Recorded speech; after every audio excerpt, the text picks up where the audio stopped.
Hey everyone, welcome to my channel. This is Peace Pond. I'm building a Medaka pond today.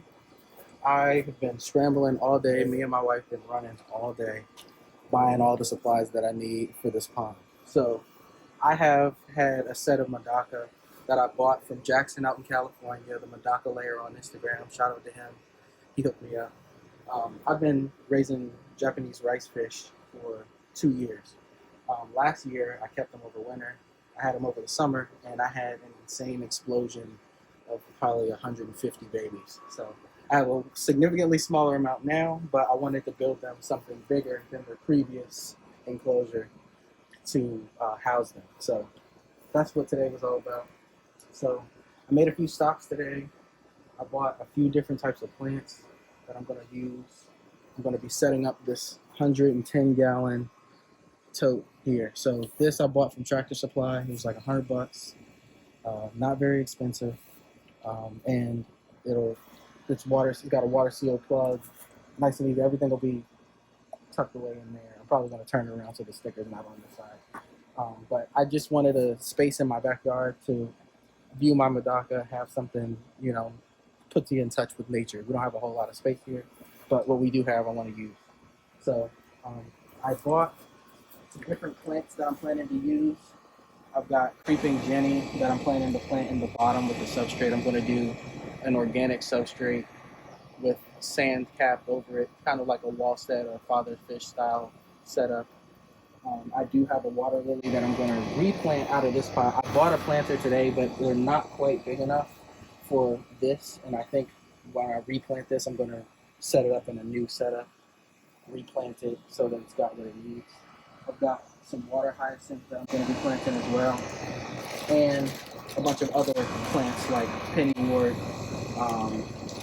some stem plants, as well as jungle vallisneria that I'm going to plant in the bottom. So I just want to give the fish like a ton of cover, and it gets a little warm here. I'm in the Virginia area, so it gets really hot here during the summers. I want them. The fish are pretty strong with it. They survived it. We had an insanely hot summer last year, but I want them to have plenty of space and lots of shade and a lot of cover, which is what the lily is for predominantly, and then some of it floating. So I've got organic soil, I've got a potting soil that I'm planning to use, and I have clay sand that I'm going to wash and use to cap everything off. So other than that, I'm going to go ahead and get started.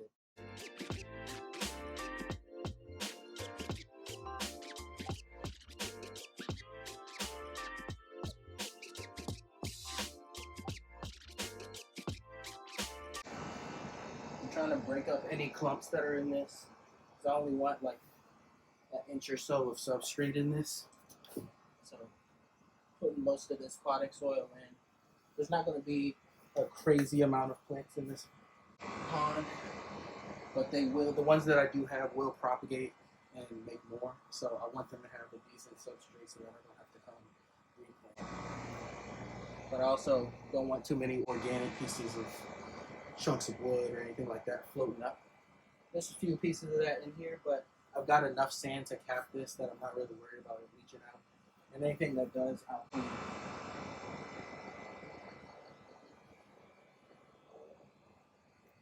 I'm going to mix this with a little bit of old gravel that I've got from the previous setup.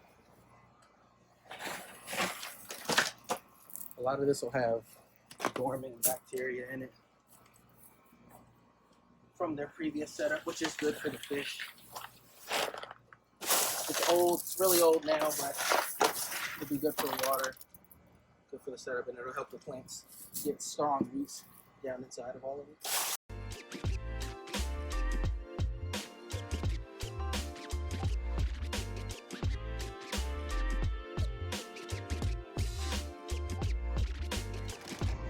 Now I have some of my organic potting soil mixed in here. I'm probably going to put a little bit more. I've got it mixed with some gravel.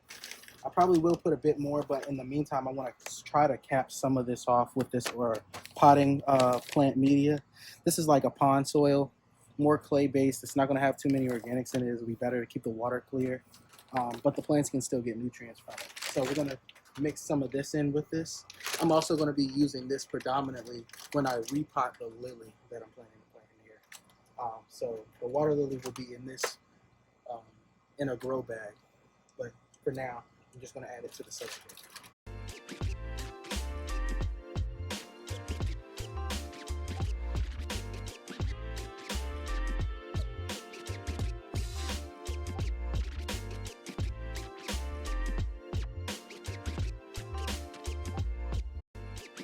Alright everyone, so I have just finished rinsing my clay sand.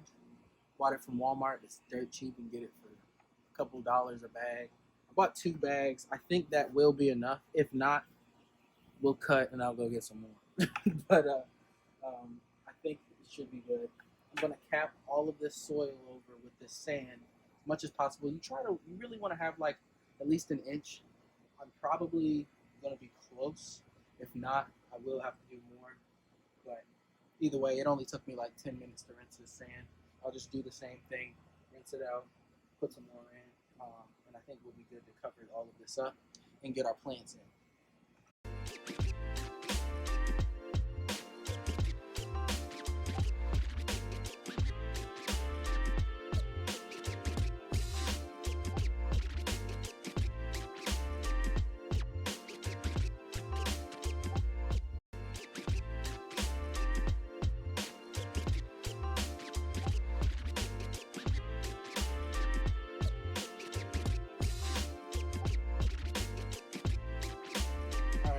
So, re-upped on sand. I have the tub filling right now. It's about a quarter of the way done. It's pretty clear. I rinsed the sand really well, so this shouldn't be cloudy for long. I have aqua clear I can put in there as well to help clean things up. I'm not going to start running a sponge filter for a little while. Right now, I just want to get everything in there.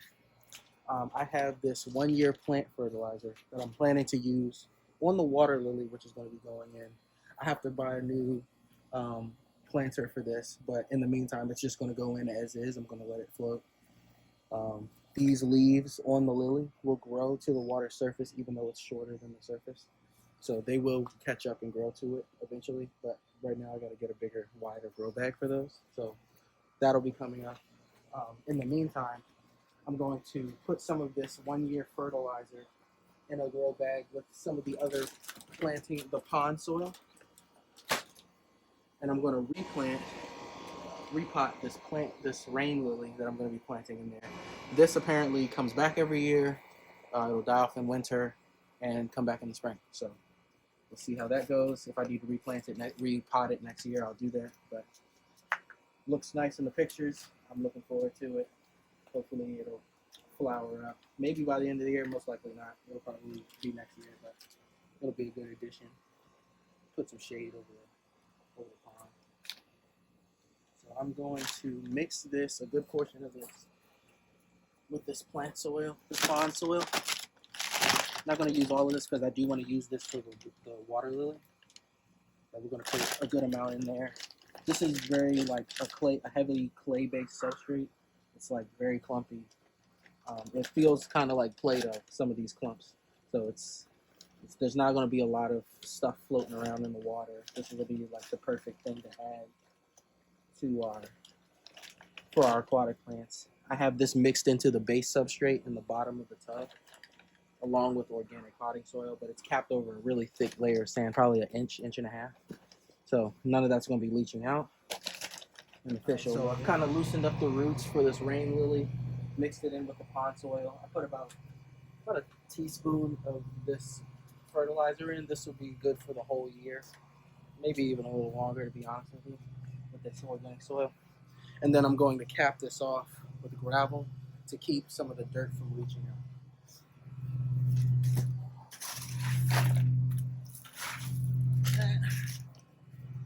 Cap this off. This is old gravel that was in the Medaka pond before, in their little enclosure. Cap that off just to keep a lot of that softer dirt leaking out and getting everywhere. Cover this up a bit, and it should be good to go. So when this pond is full, I'm going to put some bricks into the bottom of this pond in a moment.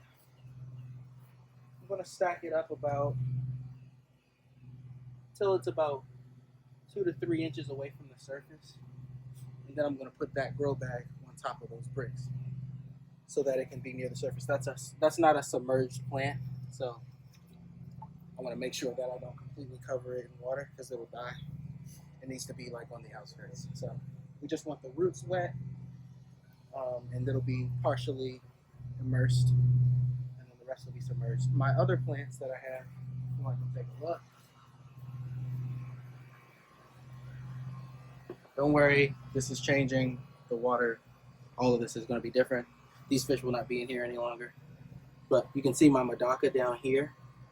You want to get a little closer. These are some of my Medaka. Some of them are a little skinny from when the gene pool was not very diverse. But I've got quite a few still in here from last year that came and survived the winter. But as you can see, I've got all these different plants inside. And what I'm going to do is I'm going to plant this moneywort or pennywort. I have a melon sword and some vallisneria that I bought from one of my local fish shops. Also, I've got some water hyacinth that I got from the pond shop, VA Water Gardens, and a Lewigia stem.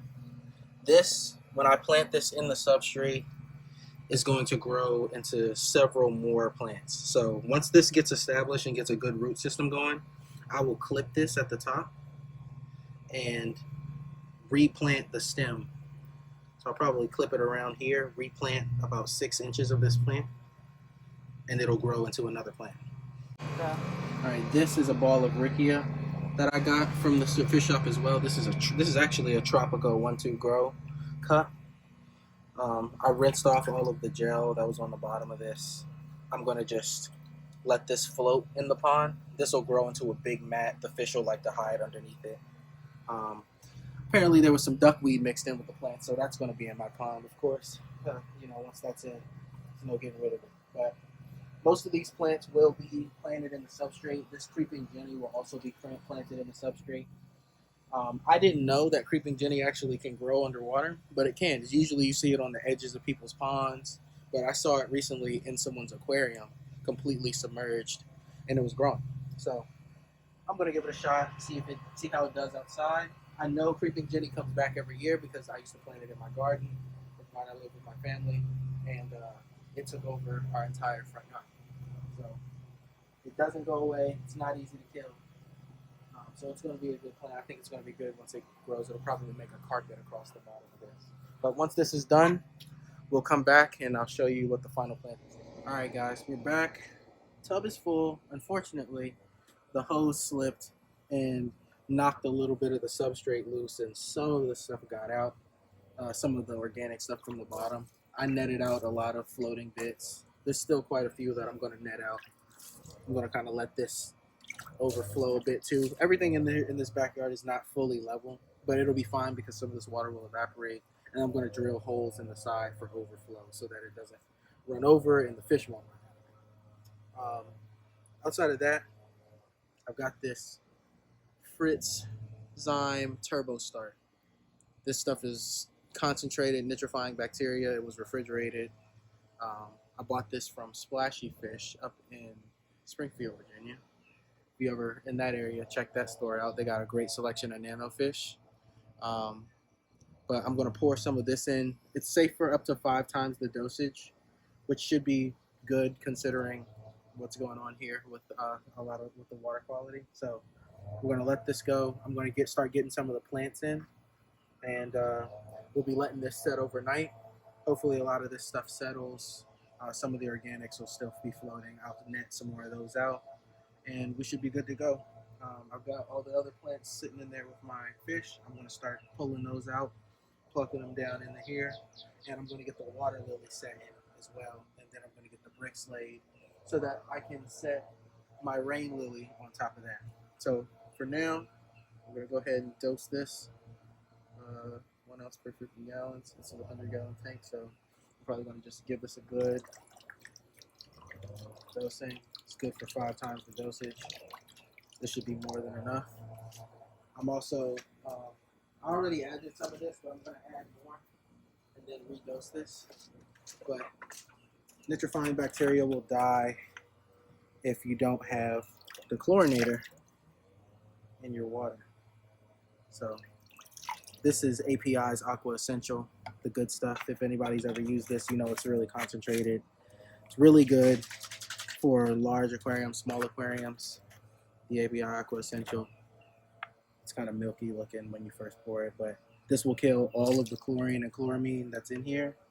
It's good to overdose it. It's not gonna like harm the fish or anything. And I'm gonna pour the rest of this Fritz in here. Let this kind of mix in with the water, and hopefully we'll do kind of a fish in cycle for this pond. I know I'm kind of like butchering a lot of this because I should be measuring and dosing and all that, but I've done this before and it really doesn't make a difference. It honestly doesn't matter until you get the fish in there. And Medaka are so hardy. Honestly, I kept them in that bucket when I moved here because it was the middle of winter. They were still asleep. So I'm gonna go ahead and get the water lily in. I think I'm gonna put the water lily on this side and have the bricks with the other rain lily on this side. All right, so we're submerging our water lily. We're gonna let that go ahead and do its thing. Let some more of this water run off, the excess. I'm gonna go grab the drill in a moment and drill a hole in the side of this so that we can have a stable water level. I want the water level not to really surpass about here, about 1.5 inches below the lip. So I'm gonna do that, and after that we'll start planting our stem plants and some of our other aquarium plants, and we'll be all set. Hopefully the lily takes well to everything. I'm gonna repot it at some point. It's going to be a few weeks before we get any sort of significant growth or changes or new leaves or anything like that, but we are cooking with grease so far. So stay tuned.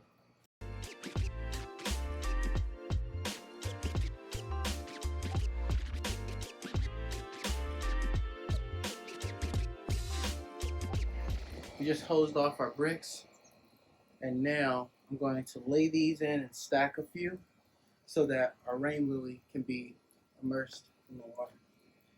So I'm going to go ahead and start setting these up. I want the rain lily on this side more, so set these up over here. Probably have to stack about 8 high. I'm sorry, not 8 high, 4.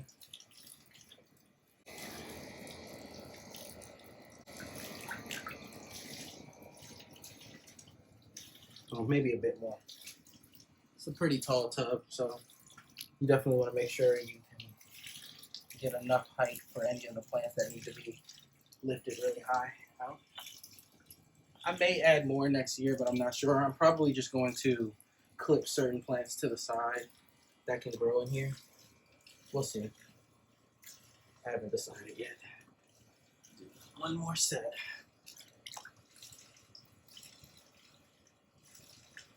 Good thing with bricks is they're inert. They're not going to affect the water too much, mess with the water quality too much, put too many things into the water, minerals, anything like that, especially these bricks.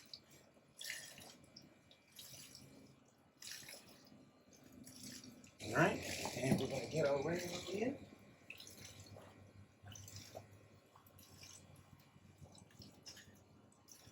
This should be good to go. That'll let water in to touch the roots, but not leach out any of the soil or the organic matter that's in this bag, this planting bag for this plant. So the roots shouldn't be drowned. Everything should have enough moisture. And this should come back next year. If we're lucky. If I need to raise it any higher, I will do that. But I think by the time the water level gets down to where I drilled this hole in the side, you can see it kind of coming out of here underneath. I drilled a hole here for overflow when it rains or anything like that. So we should definitely have exactly what we need. The next thing I'm going to do is I'm going to be planting the stem plants and everything that needs to go into the substrate. All right, so this is my Vallisneria. Bought this today.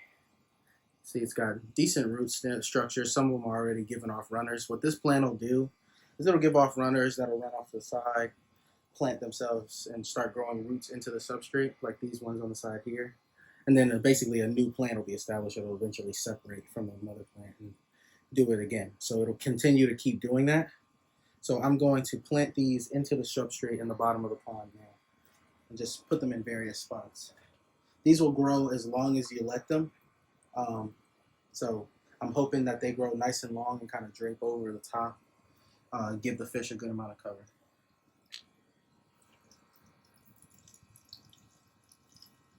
Sticking these deep down into the substrate to make sure that the roots can reach the nutrients. And then I'm just going to kind of ease the sand back around them to cover them up. The root system should reestablish probably within I would say probably about a week or two. These plants, some of this will probably melt and die off and come back. And another here in the front by the lily. Cover that over. We know there's plenty of nutrients in the water column because we messed up and got a little bit of that out. So I'm going to go ahead and plant one back here on the side of the water lily. We just want to give the fish plenty of places to hide and relax. And once all of this grows in more full, it'll shade the water over and keep the temperature cooler. All right, that's covered. Let these go. I'm gonna grab our next plant. All right, next we have our melon sword. Got a little bit of duckweed on it, so that's going to be in the pond, unfortunately. But it's fine. We got our water hyacinth floating already inside. That's going to pull a ton of nutrients out of the water really quickly. If you've ever done any research on water hyacinth, they've actually done tests on it and trying to refine water that we use like from sewage and things like that, and it's actually really good at pulling a lot of nutrients out of the water. So got that in there. Those will reproduce and bud off, and more plants will come from that. I also have, like I said, the melon sword. We've got our Lewigia here, one of our Lewigia stems. Not too many roots on it right now, but once I plant this stem into the substrate, I'm going to plant it nice and deep. Hopefully it does it. Some of this will probably melt, but hopefully the rest of it will give off some additional roots, and it'll reestablish and come back really strong. Then we can clip bits of this, replant them, and grow more. And eventually, maybe somebody will want some. I can give them to other hobbies. And then our last plant that I'm going to put here, well, out of this bunch, is the creeping jenny, which this is going to be an experimental plant, but I'm hoping to see some significant growth from it because apparently it can grow fully submerged. So we'll see how that does. And let's get these in. Let's see, I want to put this here. Make sure I got a good amount of that stem. I'm going to drop this really deep in there. I want that not to have any chance of not making it. I'll probably end up ordering more stems because you can't go wrong with stem plants. They're really fast growing. They pull water straight out of the water column and from the roots. So they're a good option to have. They're always something that you want to have in any aquarium or stock tank or whatever it is. Let's put the Amazon sword kind of in. I'm going to put the sword towards the front. Want that to get plenty of nutrients. It's a nutrient heavy feeder. That's why I put the organic substrate in here, because it's going to need it. These plants will die without it. That's probably going to lose some leaves and reestablish as well. Even though most of these plants that I bought, one of the benefits of buying from local shops is they, depending on who you use, they actually will have the plants already in water, submerged. So they don't take as long to reestablish themselves once they reach nutrients. So we'll see what happens. This creeping jenny is going to be a 50-50. All right, we're going to do one more Lewigia stem here, a little bit of a longer one. I'll probably put that more towards the rear of the tub. We've got a ball of Regia here. This is going to grow into like a thick mat. The fish will hide under that. And then we also have moneywort or pennywort. Very beautiful plant. I actually floated this in their tub when I first got them. It grew pretty long, and that was just from floating it, not even planting it in the substrate. I think it'll probably do better planted in the substrate, so we'll see how it does. It's a nice plant. I just like the foliage. It looks good. So I'm gonna get one of these in the rear and one of these up towards the front.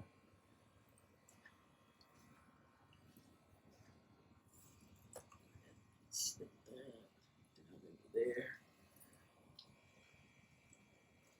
Hopefully these all do well. And then what I can do is, as the nutrients gets drained out of this, if I just notice that some of the plants start to die off, I can put root tabs down into the soil to reinforce this, or break it down, start it over, reestablish the substrate, and do it all over again. We'll see. I don't think it's going to come to that. There's a good amount of organic matter down there, plus the fish will be pooping into the water, and there'll be a lot of options. So we'll see.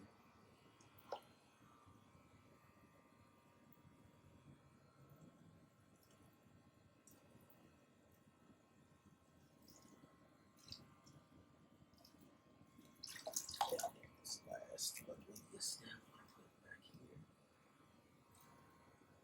Towards the front.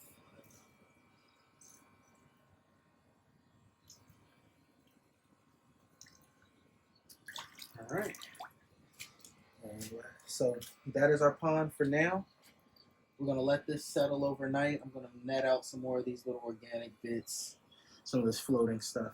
I'm gonna net some more of that out, but for now, we're gonna let that settle. Hopefully, the water will be a lot clearer tomorrow once some of the silt settles inside and when the water's, everything gets really established. Then we'll see how things look in a few weeks. All right, everyone. Until next time.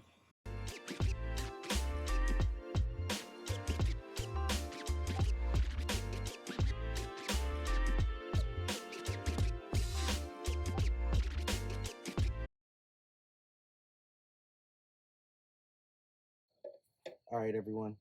We have our tub set up. It is 48 hours later, technically. We didn't end up putting the fish in yesterday. Did something else. We got a little busy yesterday, and I ended up not putting them in. But I did put the snails in and start getting them acclimated. So they are already in here. I have like 4 ram's horn snails, 5 ram's horn snails inside of this. So they are already scurrying around. You won't be able to see them. They're kind of small. But when I get some underwater shots of this after things get more established, you'll be able to see that. This morning, what I did do is I ran 2 ammonia tests on the water just to make sure that the water was in good condition. We've got a lot of plants. I actually added a new plant, courtesy of a friend of ours. They gave me some pothos to put in here, so I actually I'm letting that get pretty long. See how it goes. We'll see if it grows outside. Sometimes these don't grow outside. I've seen people have them. Most of the time they're a house plant and they grow really long and they'll put out some new roots. If it doesn't grow out here, I'll put it inside and repot it. It'll grow, and then I'll put it in one of my other tanks that I blew for the inside of the house. But for now, what I'm going to do is just show you the results of the ammonia test. I got a few things here. I ran the ammonia test, did 2 samples just to make sure that the results were consistent. As you can see, no ammonia, which is surprising because we did lose a bit of our organic substrate in the water when we were filling it, but it seems like the plants are taking care of it so far, so everything's going well. I have that set up. So what I'm going to be doing now is actually releasing the fish into here. So I'm going to temperature acclimate them in my brine shrimp container. I'm going to just scoop out the rice fish that I want to put into this tub, the healthiest of the bunch. I'll put them in here, let them acclimate for about 30 minutes, probably 25, 30 minutes. I'll periodically add water from the tub into their water here so that they can acclimate to the new pH and the new balance of the water. And then I'll add them in and release them. So that's going to be the next step. All right, now I'm going to go ahead and start selecting the fish that I want to put into the new tub. I've got a decent number of healthier fish that are probably the best of the bunch. The others, I'm not going to do anything with them. I'm going to leave them and set them up in a separate tub. I'll have a cull tub with the ones that I'm not going to keep in the larger tub, because the larger tub is going to be mostly for breeding, and I have a fish shop that actually wants to buy some of these from me. So this year's project will be ramping up for selling some. So I'm going to select the best of the best. As you can see, You can already pretty much see who the best of the best is right here. I'm gonna grab her first. See if I can get her in here. The others they get confused and they swim into the net too, all together as a group. But I'm gonna get her first, get some of the others out. Grab this black one as well. All right, and I want to be quick on getting them into this little container. There you go, guys. All right, you can see them. Really good, beautiful. One is a Yokihi, the orange color. The other is an Orochi. He kind of lost some of his color because I just scared him, but he'll go a darker black color again once he gets comfortable in the new tub. I'm gonna grab some more of these guys. I don't have too many of the Miyuki or the blue color that are great. I have one or two that I think I'm gonna definitely add, and even they have already been. These are kind of like the grandbabies of my original set, and so they've got some additional color in them that wasn't in the original group. I got one here. I'm gonna go ahead and drop in. Let's see what else. I'm gonna grab the other Yokihi, the orange one. Good size, that one, and this tricolor one here next to it. These are a couple of some of the healthier fish that I think I want to keep. Yeah, good. And what I'm looking for mostly here is I'm looking for the width of the body. So as you can see, some of these are very skinny, very thin fish. Because of the lack of diversity in their original group, they went crazy with the breeding, and I never got to select the right ones that I needed to. So I'm kind of starting from scratch here, and I want to make sure that I've only got the healthiest of the bunch so that we can vary up that gene pool again and get everything nice and diverse. All right, I'm gonna grab another one of the Miyuki. He's not really full thoroughbred Miyuki. He's kind of a mixture of the tricolor, but I'm gonna go ahead and grab him.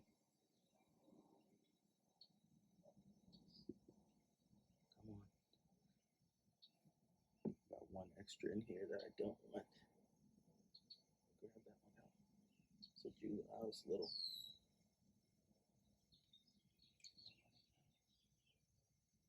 Yeah. All right, put that in there. Get comfy. All right, we're gonna grab a few more that I know are a little bit of the healthier of the bunch. I've got a really good tricolor one here, kind of like a koi color. He's young, but I think he'll be a good one to keep. Grab him in there. And may drop this one as well. This one's kind of like a Miyuki Yokihi mix, but no, doesn't have any of the black coloration in it. Grab that one as well. Right. And as you can see, I got a nice size group going here so far. We're gonna get a few more. Got a couple more. I got one more Orochi or black coloration one that I want to get in here as well. I'm gonna grab him now if I can, without catching any of the others. There we go. Nice and easy. Drop him in. There you go. And let's see, any others for now. Not sure how many more I want to take over that to that new tub. Some of these ones are some of the slimmer body, not as healthy. This one's a good size. I'll grab that one. Some of these have like a green coloration to them, and I really like that. I want to try to get that into the line as much as I can. Put that one back. This is what I want to keep. Go ahead in there. And let's see, any others? I think that's pretty much it. I don't know if there's any others that I want to throw in. Oh, there's one more. It's pretty fat. I'm gonna grab that one. All right. Come on. There we go. Oh, missed it. Sometimes they need a little encouragement. They're a good fish though. They're like naturally curious, so sometimes they'll swim right into the net. You don't have to worry about chasing them around.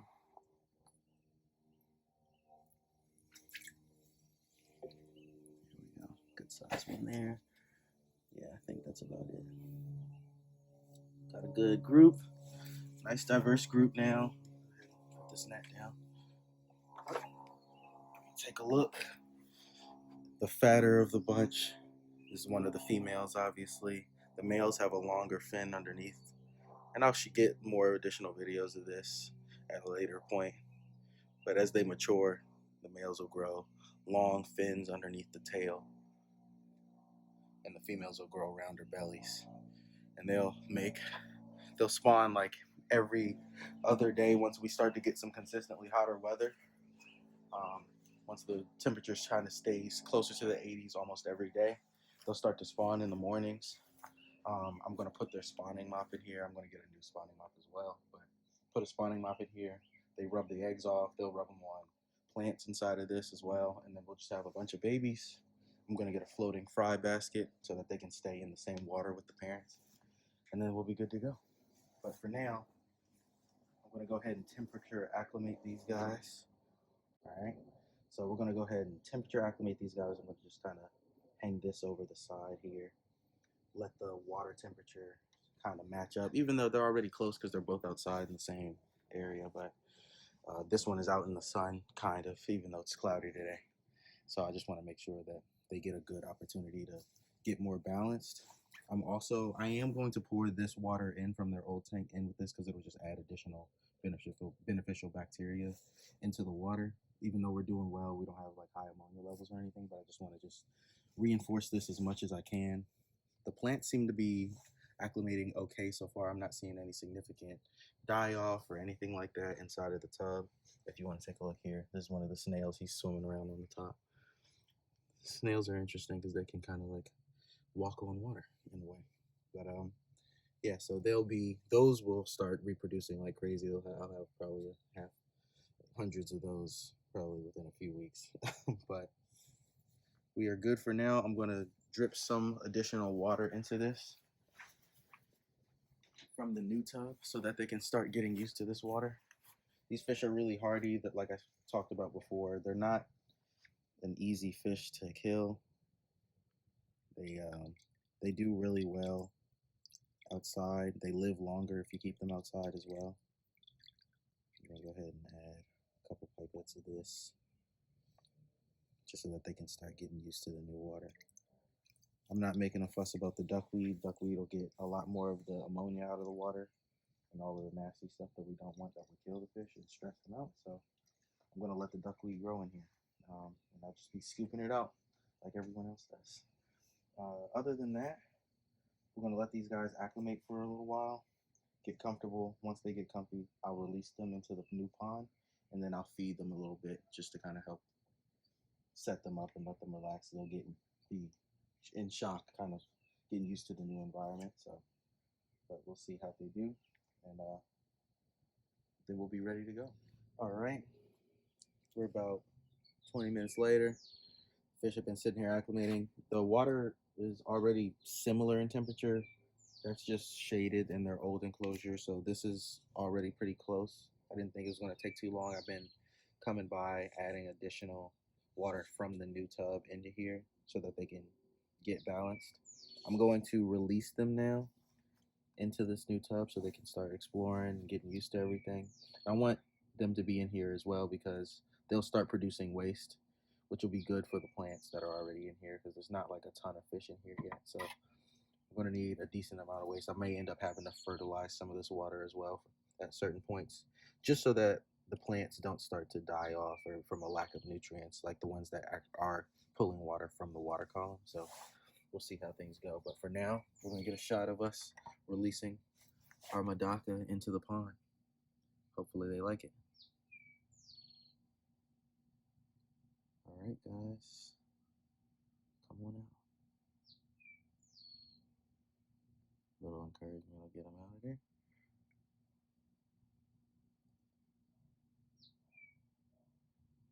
There you go, guys. Come on. There you go. And you're free.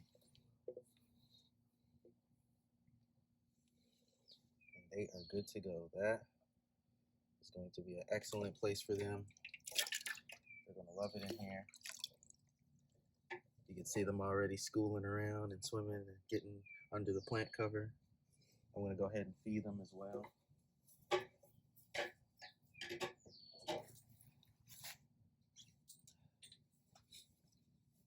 I feed them several different foods throughout the year. When it gets warmer and they're breeding more, I like to feed them higher protein based foods. Right now I'm going to feed them some extreme flakes, the krill flake. I really like the krill flake and their spirulina flake. It's really good. In the winter or in the fall when it gets cooler, you can't feed them a higher protein based diet because their metabolism is directly linked to temperature. So you'll kind of give them a bloat and make them sick if you give them a protein based diet when it's too cold out. But once it gets above like 50, 55 degrees, as long as their water temperature is up there, they're good to be fed that a protein diet. So I like to feed them like frozen brine shrimp. I do live brine shrimp as well that I feed them especially when the babies start to get a certain size. I feed them live brine shrimp because it encourages the breeding. I feed them frozen brine shrimp. I feed them frozen daphnia. I used to feed bloodworms, the frozen bloodworms, but I don't feed them that anymore because I found that it kind of makes some of them sick. Like they don't do well with it. They don't digest it well. So I don't feed bloodworms anymore. Everything for the most part is either brine shrimp or insect based. But yeah, once they're fed, I like to make sure that they get a nice varied diet. But for now, I'm going to feed them a little bit of a protein-based diet, give them some of this krill flake, and just help them settle into the new environment.